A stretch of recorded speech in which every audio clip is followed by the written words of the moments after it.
So now let's imagine that it's February 2017 and you get a phone call from the office of the newly elected President Donald Trump saying, in particular, looking back at history and willing to disregard that you had once worked in a Clinton campaign in the 1990s. I'm a nonpartisan entity now.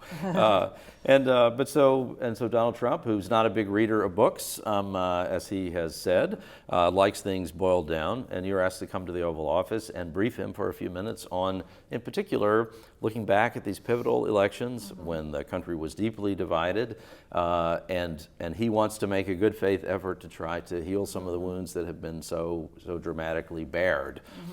What's your counsel to President Trump? Well, Donald Trump likes deals, so I'd say here's the deal, Donald Trump.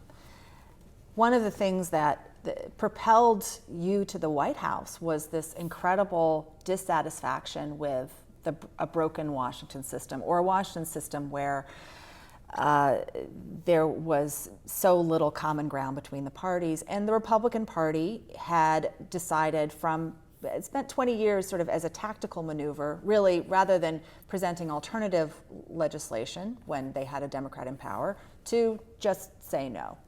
And that has resulted in not very much. So you've busted up the GOP by getting into office. Clearly, big change. Take this as your mandate, not as a mandate to do outrageous things, but as a mandate to really really redefine what the Republican Party, and along with it the Democratic Party, is going to be.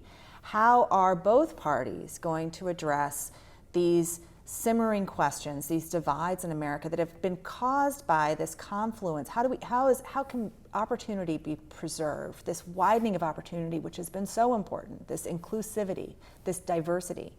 How do you have that diverse, pluralistic society that also is a society of opportunity? And what are you going to do about it? And here's your opportunity. You threw out the rule book and the playbook during the campaign. Throw out that playbook and think about how you rebuild a new partisan coalition or bipartisan coalition that's going to make government in America great again.